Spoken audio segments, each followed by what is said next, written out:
It's amazing. I love it there. You've been a part of big-time baseball for a while now, and you've had the opportunity and you've earned the opportunity to play in the Little League World Series with some of your best friends, Jaron Purify and Reggie Sharp and many others. Talk about the experience of playing in the Little League World Series, of rare feat for a team from the state of Michigan, and you did it in Grosse Pointe 2016, 2017. Your mom's going to smack me if I don't get that right. 2018. 2018. I was only off by a year. Not far. Tell us about the experience and how wonderful it was for you to share that with some of your best friends in Williamsport, Pennsylvania. So, I was like 9 years old when I first came into Little League, and I only found out about Little League because I was watching ESPN, and the Little League World Series came up, and I'm like, wait, those kids are my age. Like, they're, like, not much older than me. Why are they on TV? I'm like, oh, it's Little League World Series. And what's Little League? I don't know. I'm playing rec league baseball and Eagle Sports, playing football and stuff. I was really focused on football. I didn't know baseball. I didn't really care. And then, like, my friend's dad gets me into the Wood Shores Little League because I go to Liggett. And next one thing comes after another. We win the state championship, and now we're in the 12 year. We're like, hold on, we might be able to do something here. And we built that team, and it was like from the day one when we met in the winter, it clicked. Like, everything just clicked. Like, we know we had something going. And when we came together in that district, we won our first game like 25-0. And then we kind of just rolled through the district, went to states, rolled through states until the last two games. We were down by 4 in the bottom of the 6. And we were down to our last out. Jake Martin, our guy who's our backbone of the team, of our high school team this year, he comes up, hits a single off the best pitcher in the state, Tanner Sontag, who's also committed D1 now. And, this is Jake Martin. You don't know anything about him back then.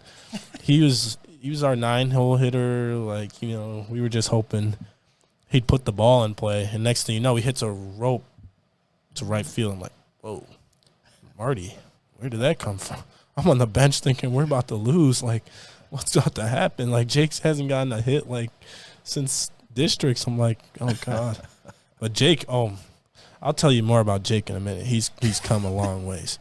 But, yeah, he starts that off for us. And then Reggie comes up, hits a single. Jaron comes up, 3-run bomb.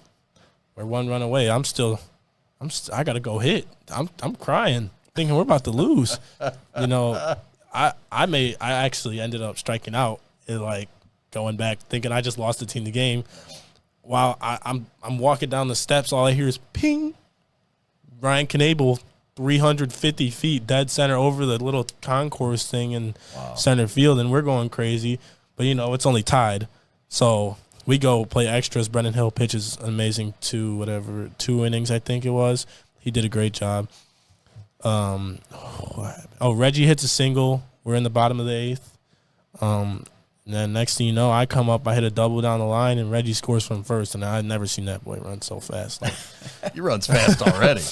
Like, he was going like haywire. It was crazy. And then that was a very fun thing. And then from there, it was rolling through regionals. I think we beat like every team by at least 8 runs, something like that. And then we got to the World Series, and first game, we ended up winning on a walk-off. They call us the cardiac kids at some point because we kept walking off. Let's see why. The second game we lost to Hawaii, who actually ended up winning it, and we lost like 8-3, which wasn't like too bad. We definitely made a few mistakes, but it was all right. Like, we could have played a better game, and we all knew it. And then we won the next game against Iowa, and then we played Georgia. We lost 3-2. So off the field at the Little League World Series, what's the coolest thing and the thing you'll always remember that happened off the field? So there was 2 things. First was the South Korean team was in the parking lot. I kid you not. They all lined up in a straight line, and they all had their bats, and they're just in the parking lot taking dry swings, and their coach tells them to go. They swing, and they reset, and they do it over and over and over and over again, and that's why those kids were so good. They got their shoes lined up outside of the door.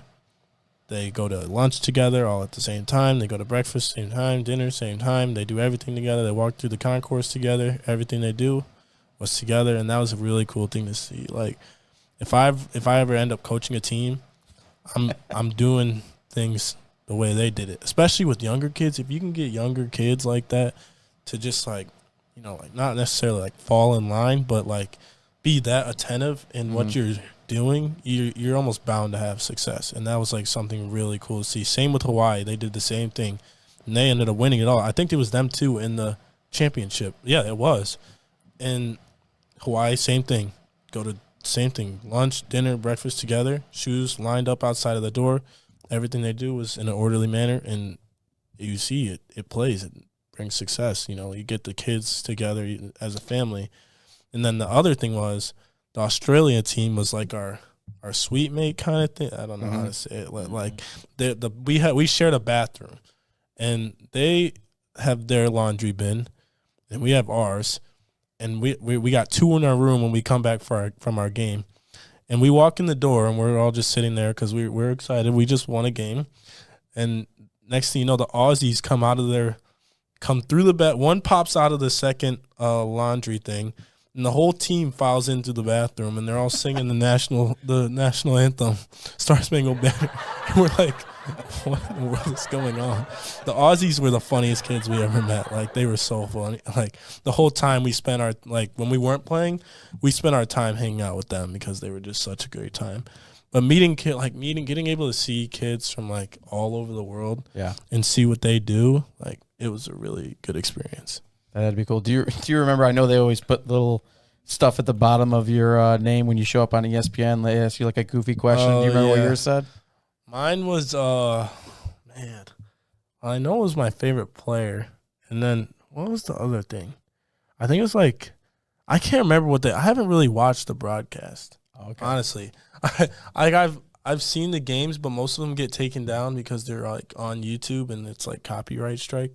But I never got to see what my thing was. I'd have to ask. Maybe my mom knows. We hope you watch the games in the prep. Oh, well, yeah, of course. Watch the games in the prep. I don't know.